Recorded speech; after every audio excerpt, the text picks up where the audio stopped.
Querido irmão, querida irmã, para essa quinta-feira santa, nesse dia 28 de março, temos como proposta de reflexão o texto de João, capítulo 13, de 1 a 15. Era antes da festa da Páscoa. Jesus sabia que tinha chegado a sua hora de passar deste mundo para o Pai. Tendo amado os seus que estavam no mundo, amou-os até o fim. Estavam tomando a ceia.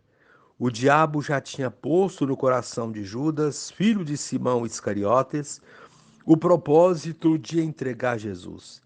Jesus, sabendo que o Pai tinha colocado tudo em suas mãos e que de Deus tinha saído e para Deus voltava, levantou-se da mesa, tirou o manto, pegou uma toalha e a amarrou na cintura. Derramou água numa bacia e começou a lavar os pés dos discípulos, enxugando-os com a toalha com que estava cingido. Chegou a vez de Simão Pedro. Pedro disse: Senhor, tu me lavas os pés? Respondeu Jesus: Agora não entendes o que estou fazendo, mais tarde compreenderás. Disse-lhe Pedro: Tu nunca me lavarás os pés. Mas Jesus respondeu: Se eu não te lavar, não terás parte comigo. Simão Pedro disse: Senhor, então lava não somente os meus pés, mas também as mãos e a cabeça. Jesus respondeu: Quem já se banhou não precisa lavar senão os pés, porque já está todo limpo. Também vós estáis limpos, mas não todos. Jesus sabia quem o ia entregar, por isso disse: Nem todos estáis limpos. Depois de ter lavado os pés dos discípulos, Jesus vestiu o manto e sentou-se de novo. E disse aos discípulos: Compreendeis o que acabo de fazer? Vós me chamais mestre e Senhor, e dizeis bem, pois eu o sou. Portanto, se eu, o Senhor e mestre, vos lavei os pés, também vós deveis lavar os pés uns dos outros. Dei-vos o exemplo para que façais a mesma coisa que eu fiz. Palavra da salvação. Glória a vós, Senhor.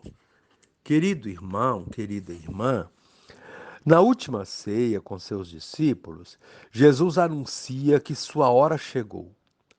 Diante da iminência de sua eliminação, realiza o gesto do lava-pés. Ao invés da instituição da Eucaristia, João narra um gesto de serviço. O relato do Evangelho apresenta um tríplice conteúdo. O sentido do tempo, Jesus reconhece que chegou a sua hora. A relação de amor pelos discípulos, amou os seus até o fim, não excluindo nem o traidor. A relação de comunhão com o Pai. Jesus sabia que o Pai lhe colocara tudo nas mãos. Em meio ao jantar, Jesus se levanta e começa a lavar os pés dos discípulos. Vivendo conscientemente sua Páscoa, passagem, ele se apresenta como servo ao assumir o serviço do lava-pés, tarefa dos escravos. O gesto do mestre mostra claramente que seu amor até o fim não consiste apenas em palavras bonitas, mas muito mais é serviço prestado aos irmãos e irmãs. A reação de Pedro mostra que ele não está disposto a assumir o projeto de Jesus, que propõe uma comunidade de iguais, onde não há privilegiados. Em outras palavras, todo seguidor de Jesus deve estar disposto a amar a todos com gestos concretos. Querido irmão, querida irmã, o rito do lava-pés é um gesto carregado de amor, misericórdia e doação total. O mestre dos mestres se curva para lavar os pés, abaixa-se para servir o ser humano. Com esse gesto, Jesus desconcerta seus discípulos, invertendo a lógica social comum. declara pontualmente uma atitude fundamental para alguém sentar-se à mesa em seu reino. O amor-serviço, em que o maior serve o menor. E dá o exemplo. Pratica um gesto de amor-serviço, um gesto provocador, um dos mais expressivos da identidade cristã. Se compreenderdes isso, sereis felizes se o praticardes. Na Eucaristia, encontramos força para servir mais e melhor, que é a fonte da verdadeira felicidade. Querido irmão, querida irmã, a proposta do dia: quais são as pessoas cujos pés você precisa lavar? E encerrando este momento, rezemos juntos. Ó Mestre Senhor, mediante uma atitude inesperada, lavas os pés dos discípulos. Ajuda-nos, Senhor, a praticar o mandamento do amor, que se traduz em gestos concretos de serviço ao próximo. Amém. Querido irmão, querida irmã, dando continuidade à reflexão da palavra de Deus da liturgia dessa Quinta-feira Santa, nesse dia 28 de março, você poderá acompanhar na sua Bíblia os textos, a primeira leitura, Êxodo capítulo 12, de 1 a 8, 11 a 14, o Salmo responsorial, Salmo 115, a segunda leitura, 1 Coríntios 11, 23 a 26, e João capítulo 13, de 1 a 15. Uma vez que você já ouviu a proclamação do Evangelho com a reflexão, você agora vai acompanhar a leitura do livro do Êxodo e a continuação dessa reflexão aplicada à vida é uma reflexão abrangendo toda a liturgia da palavra dessa Quinta-feira Santa. Naqueles dias o Senhor disse a Moisés e a Arão no Egito: Este mês será para vós o começo dos meses, será o primeiro mês do ano. Falai a toda a comunidade dos filhos de Israel, dizendo: No 10º dia deste mês, cada um tome um cordeiro por família, um cordeiro para cada casa. Se a família não for bastante numerosa para comer um cordeiro, convidará também o vizinho mais próximo, de acordo com o número de pessoas.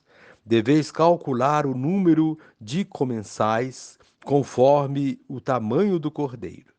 O cordeiro será sem defeito, macho, de 1 ano. Podereis escolher tanto um cordeiro como um cabrito, e devereis guardá-lo preso até ao dia 14 deste mês. Então toda a comunidade de Israel reunida o imolará ao cair da tarde. Tomareis um pouco do seu sangue e untareis os marcos e a travessa da porta, nas casas em que o comerem. Comereis a carne nessa mesma noite, assada ao fogo, com pães ázimos e ervas amargas. Assim devereis comê-lo, com os rins cingidos, sandálias nos pés e cajados na mão. E comereis às pressas, pois é a Páscoa, isto é, a passagem do Senhor. E naquela noite passarei pela terra do Egito, e ferirei na terra do Egito todos os primogênitos, desde os homens até os animais, e infligirei castigos contra todos os deuses do Egito, eu, o Senhor. O sangue servirá de sinal nas casas onde estiverdes. Ao ver o sangue, passarei adiante, e não vos atingirá a praga exterminadora, quando eu ferir a terra do Egito. Este dia será para vós uma festa memorável em honra do Senhor, que haveis de celebrar por todas as gerações como instituição perpétua. Palavra do Senhor. Graças a Deus. Querido irmão, querida irmã, a liturgia de hoje da instituição da Eucaristia tem como tema central a memória. Memória não como uma simples lembrança, mas no sentido teológico do termo, de viver e reviver algo medular da nossa fé, o mistério de um Deus que dá a vida por nós para que façamos o mesmo. Esta é, portanto, a liturgia que abre o tríduo pascal, nos colocando dentro da dinâmica da paixão, morte e ressurreição do Senhor. A primeira leitura é extraída do livro do Êxodo e faz memória da saída do Egito, a Páscoa judaica, em que o povo hebreu, sob a liderança de Moisés e Arão, dá início aos ritos de passagem da escravidão para a terra prometida. Todos os símbolos presentes nessa primeira leitura evocam o processo de libertação. É um momento singular na história do povo hebreu, um marco inesquecível, o começo de uma nova vida, simbolizada nas expressões, o começo dos meses, o primeiro mês do ano, ou seja, o ponto de partida, o marco referencial. Aqui começa um novo tempo na história da salvação. Todos devem estar a postos, isto é, de prontidão, prontos para partir e para partilhar, prontos para se desinstalar e instalar nos seus corações o desejo de um novo céu e uma nova terra, onde não houvesse mais escravidão, onde as pessoas fossem tratadas com dignidade, onde todos teriam seus direitos respeitados e o necessário para viver, sem precisar ser submetidos a humilhações e tantos outros sonhos e promessas de vida plena. Porém, para que essas conquistas fossem atingidas, foi preciso muita coragem, garra e perseverança na busca dos ideais prometidos por Deus. Assim, o primeiro passo foi organizar o povo, convocá-lo à união e à solidariedade. Povo unido jamais será vencido, diz um grito de protesto que virou canção. Onde há união, há comunhão, porque a palavra comunhão significa exatamente isso, comum, união. E a comunhão se dá na partilha. Assim sendo, a comunidade comum, unidade dos filhos de Israel é convocada a partilhar. Cada família tomaria um cordeiro para preparar a ceia. Se a família fosse pequena, deveria partilhar o cordeiro com os vizinhos, de modo que não sobrasse nada e todos ficassem satisfeitos. Tudo devia ser muito bem calculado para que não houvesse desperdício nem faltasse a ninguém. Assim, o primeiro ensinamento da comunhão da Páscoa judaica foi a partilha. É algo que vemos também no centro da Páscoa e da comunhão cristã.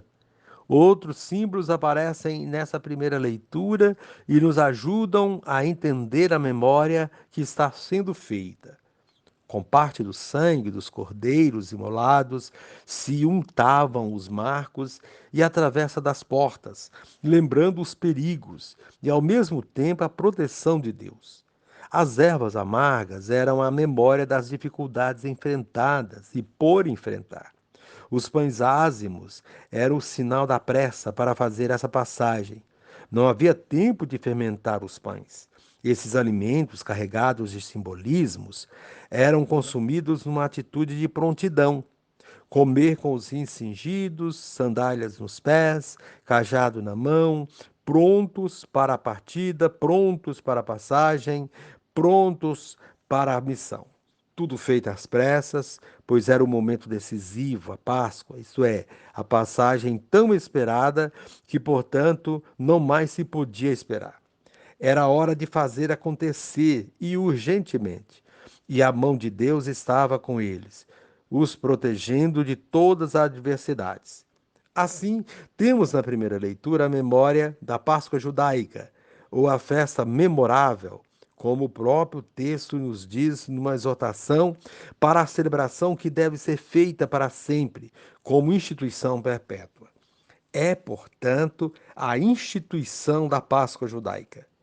A segunda leitura da primeira carta de São Paulo aos Coríntios trata da instituição da Eucaristia. A nossa comunhão com o corpo e o sangue de Cristo, o Cordeiro imolado, que nos ensinou a partilhar e cujo sangue derramado na cruz untou nossas vidas como sinal do amor de Deus por nós. A leitura traz, portanto, o cerne da nossa celebração eucarística, a memória da paixão, morte e ressurreição. A essência do mistério pascal. Como a Páscoa judaica alimenta a identidade do povo hebreu, a Eucaristia alimenta a nossa identidade cristã. Ela coloca Jesus dentro da nossa vida e a nossa vida dentro da vida de Jesus, amalgamando-nos com Ele. Assim, cada vez que fazemos memória da sua vida doada por nós, celebrando a Eucaristia, ele se faz presente na nossa vida, aproximando a nossa humanidade da sua divindade. A Eucaristia deve cumprir essa função na nossa vida, santificando-nos. Mas isso não se dá de modo mágico, bastando apenas comungar. É preciso compromisso com Ele. A comunhão deve ser, portanto, o resultado da nossa entrega, da doação da nossa vida pelos irmãos, da comunhão com os seus ensinamentos e seu exemplo de vida.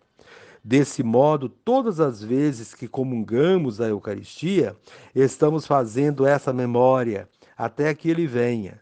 Assim, a celebração da Eucaristia é também a instituição perpétua da Páscoa de Jesus.